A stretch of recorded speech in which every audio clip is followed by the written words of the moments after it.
FAM proses naturalisasi 4 pemain sekaligus. Timnas Malaysia makin berbahaya. Federasi Sepak Bola Malaysia sedang memproses naturalisasi 4 pemain sekaligus. Tentunya jika proses naturalisasi ini sukses dilakukan, akan membuat Timnas Malaysia semakin berbahaya bagi tim lawan, termasuk Timnas Indonesia. Hal itu diungkapkan oleh bek Terengganu FC, Arzim Redzovic, yang mengkonfirmasi bahwa saat ini ada 4 pemain yang sedang menyelesaikan proses naturalisasi Timnas Malaysia. Redzovic menyebut FAM telah memberikan surat dukungan yang akan membuatnya akan dinaturalisasi sebagai pemain lokal. Lewat wawancara dengan pihak Harimau Malaya, pemain kelahiran Montenegro itu merasa terhormat jika bisa mewakili tim negeri jiran itu. Liridon mengatakan kepada saya bahwa bermain untuk Malaysia adalah hal yang sangat luar biasa, meskipun dia berasal dari Kosovo, ungkap Redzovic dilansir dari Makan Bola Minggu 19 Februari 2023. Arzim Redzovic sudah dalam proses akhir mendapatkan persetujuan dari Kementerian Dalam Negeri sebelum menjadi warga negara Malaysia. Pemain 31 tahun itu juga mengatakan selain dia, ada 3 pemain lain yang sedang menyelesaikan proses naturalisasi. Ketiga pemain itu termasuk 2 pemain KL City FC, Paulo Josu dan Ronald Morales, serta bintang Johor Darul Takzim, Andrick Dos Santos. Ia pun berharap proses ini bisa cepat selesai agar bisa mewakili Timnas Malaysia di masa depan. Jika Anda bermain untuk Malaysia, satu negara akan mendukung Anda. Tapi saya tahu itu tidak mudah karena tekanannya sangat tinggi. Harap Redzovic. Kalau kamu main bagus, orang akan memuji kamu. Tapi kalau kamu main tidak bagus, di satu pertandingan, tamat. Pungkasnya.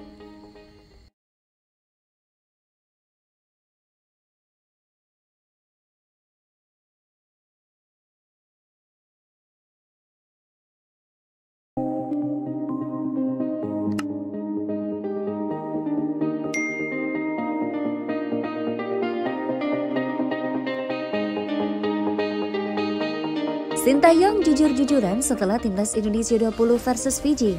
Kualitas seperti ini tak akan bisa bersaing di Piala Asia.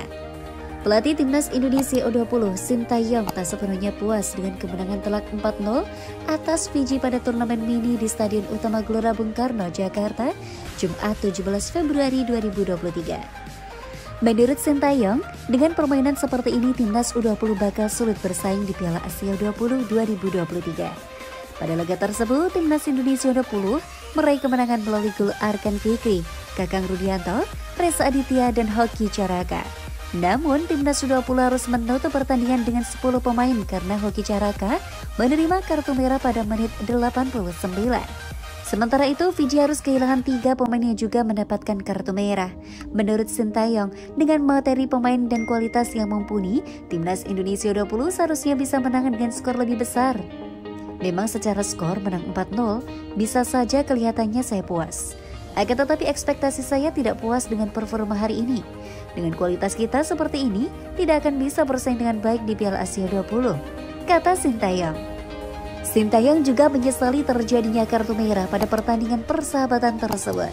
Menurut Sintayong, tak seharusnya ada kartu merah baik dari kubu Timnas Indonesia maupun lawan.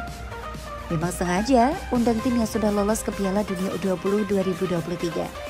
Seharusnya tidak terjadi masalah di lapangan tadi, ucap Sintayong. Akan tetapi kita menunjukkan sesuatu yang seharusnya tidak terjadi. Seharusnya juga lawan tidak mendapatkan kartu merah dan lebih baik buat kita karena sedang dalam persiapan menuju Piala Asia 20 2023. Tegas pelatih asal Korea Selatan itu. Ronaldo Kuate sudah terlihat sudah ada di bangku cadangan Timnas Indonesia U20. Adapun Marcelino Ferdinand dan Muhammad Ferrari belum juga bergabung dengan tim. Sintayong masih berharap para pemainnya bisa datang dan bergabung. Namun pelatih asal Korea Selatan itu sepertinya masih kesal karena tidak dilibatkan dalam proses kepindahan Ronaldo dan Marcelino di klub luar negeri. Ronaldo dan Marcelino memang karena keluar negeri, akan tetapi seharusnya diskusi dahulu sebelum pergi ke luar negeri dengan saya dan PSSI agar persiapan Piala Dunia 20 2023 lebih baik lagi, ucap Sintayong. Timnas Indonesia U20 akan berlaga di Piala Asia 20 2023 yang digelar pada 1 hingga 18 Maret di Uzbekistan. Ajang ini juga menjadi tahap kualifikasi Piala Asia U20 2023. Timnas Indonesia U20 memang sudah tidak punya kepentingan apapun pada ajang tersebut, karena sudah lolos otomatis dengan status tuan rumah Piala Dunia U20 2023.